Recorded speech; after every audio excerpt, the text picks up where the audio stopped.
le ministère de l'Europe et des Affaires étrangères vous informe.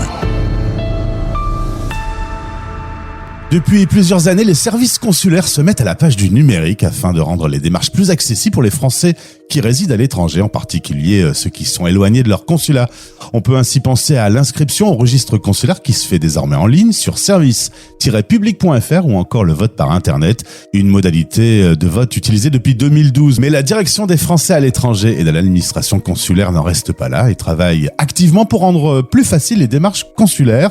Découvrons avec Adrien Cavé, sous-directeur adjoint à la direction des Français à l'étranger et de l'administration consulaire, ces innovations en cours. Bonjour Adrien. Bonjour Gauthier. Bienvenue sur la radio des Français dans le monde. On va regarder ensemble ces différentes modernisations en cours. Depuis plus d'un an, il est possible pour les Français détenteurs de la nouvelle carte d'identité de faire certifier leur identité numérique en mairie. Cela est désormais possible à l'étranger. Et qu'est-ce que cela va apporter ? En fait, ça va apporter des facilités. L'identité numérique, ça vous permet de faire des démarches administratives à distance. Donc c'est déjà utile en France pour ne plus avoir à se déplacer, mais c'est encore plus utile, on le voit bien, pour les Français à l'étranger qui peuvent se trouver très éloignés d'un consulat. Et donc la certification de l'identité numérique, c'est possible maintenant, depuis mars 2025, dans 6 consulats. On est en train de tester la certification à l'étranger. Donc il y a 6 postes consulaires qui peuvent le faire depuis mars 2025. La procédure se passe bien. On a certifié moins d'une centaine d'identités à ce stade, donc c'est pas un engouement massif, mais on travaille à faire connaître le dispositif. On prévoit de généraliser la procédure à compter du mois de juin, si tous les tests continuent d'être concluants. Et l'intérêt pour les Français de l'étranger, en fait, c'est que déjà ils peuvent se connecter à France Connect Plus pour faire des démarches à distance, des démarches sécurisées qui nécessitaient jusqu'à présent une comparution au guichet. Et à titre d'exemple, on peut citer la procuration de vote qu'on peut faire 100% en ligne. Et bientôt, il y aura la possibilité aussi de s'authentifier pour voter par Internet, pour le vote par Internet pour les Français de l'étranger, ou encore pour renouveler son passeport à distance, sans venir au consulat.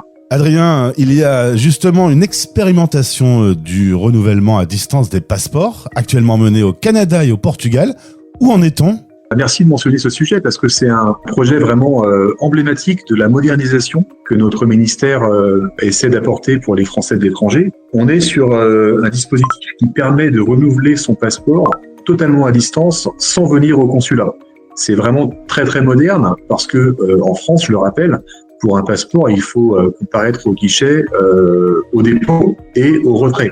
Donc là, on fait tout à distance. On est sur une expérimentation qui a duré 1 an, qui s'est très bien passée, du 1er mars 2024 au 28 février 2025 au Canada et au Portugal. Il y a eu un rapport d'évaluation qui a pointé des axes d'amélioration sur lesquels on a travaillé. Mais surtout, ça a montré que ça répondait à un vrai besoin pour les Français qui étaient très éloignés parce que donc ce dispositif, on l'a déployé au Canada et au Portugal. Au Canada, vous avez des Français qui peuvent être à plusieurs heures de vol du consulat le plus proche. Donc, vous voyez bien l'intérêt pour eux de pouvoir renouveler leur passeport à distance. Et là, notre ministre délégué, lors de la dernière Assemblée des Français de l'étranger, il a annoncé que cette expérimentation de pouvoir faire les passeports à distance, elle allait reprendre, donc toujours au Portugal et au Canada, mais aussi dans 2 nouveaux pays, l'Australie et l'Espagne, où les problématiques d'éloignement en Australie par rapport aux services consulaires, elles sont bien sûr très fortes. Concernant le renouvellement à distance des passeports, qui implique le paiement de droits de chancellerie à distance, comme en France par le timbre fiscal électronique, est-ce que cela va être ouvert désormais aux Français de l'étranger ? Oui, absolument, parce que qui dit passeport à distance dit paiement du passeport à distance. Et c'est l'une des grandes modernisations que nous sommes en train d'apporter aussi pour les Français de l'étranger. Et on voit que une modernisation en amène une autre, parce que en permettant aux Français de l'étranger de faire leur passeport à distance, dans les pays où c'est possible, il a bien fallu qu'on trouve le moyen pour eux de les faire payer à distance sans qu'ils viennent payer au consulat. Jusqu'à présent, lorsque vous faites une demande de passeport, vous devez payer par carte ou en numéraire au guichet du consulat.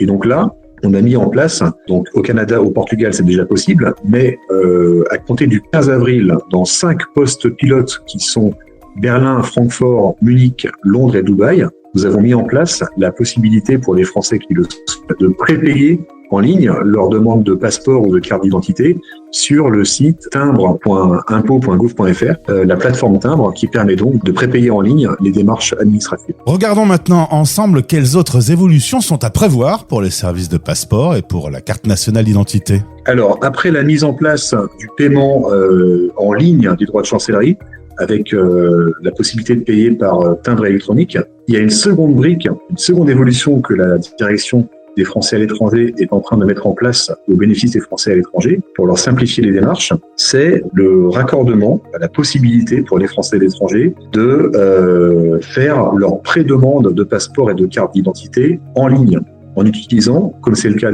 en France, le système de pré-demande de la NTS France Titres. Cela signifie que les Français à l'étranger pourront faire une pré-demande en ligne pour leur demande de passeport ou de carte d'identité, et cela permettra, comme le paiement par timbre, cela permettra de gagner du temps pour eux lors du passage en guichet, puisqu'ils n'auront plus qu'à faire valider leur empreinte au consulat, comme en France. Du coup, vous voyez bien l'avantage pour les Français à l'étranger, c'est que c'est plus simple et plus rapide, mais aussi pour nous, ça nous permettra de proposer puisque c'est plus rapide au guichet, de proposer plus de rendez-vous et donc de servir encore plus de Français à l'étranger dans un contexte où je rappelle que les services consulaires n'ont jamais été autant sollicités que ces dernières années.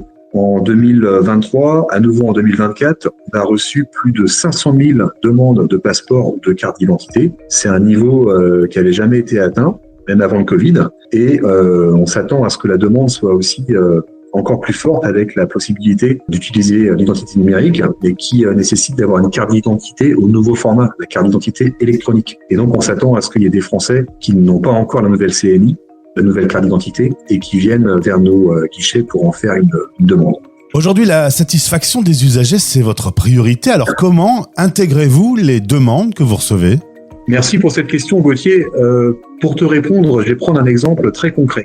En Amérique du Nord, les Français de l'étranger, notamment via leurs élus, conseillers des Français de l'étranger et leurs représentants, nous ont fait remonter une difficulté. C'était très compliqué pour eux de devoir venir 2 fois pour faire une demande de renouvellement de passeport. Et donc, en recueillant ce retour du terrain des usagers, nous, l'administration, on a travaillé à concevoir des solutions innovantes en prenant en compte donc ce qui nous remontait du terrain, pour offrir un service qui corresponde réellement à ce qui est attendu par les Français de l'étranger. Et c'est comme ça qu'on a mis en place la possibilité de renouveler son passeport à distance, possibilité qui va donc être étendue à d'autres pays, comme on a pu en parler un peu plus tôt.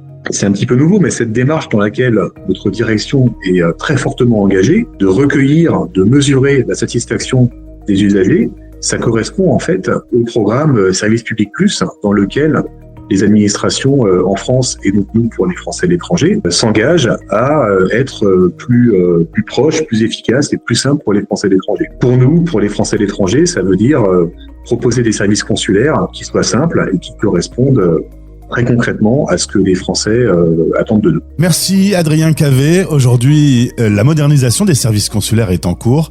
Je vous invite à écouter la radio des Français dans le monde pour rester informé. À très vite. Merci Gauthier. C'était un message de la direction des Français à l'étranger et de l'administration consulaire.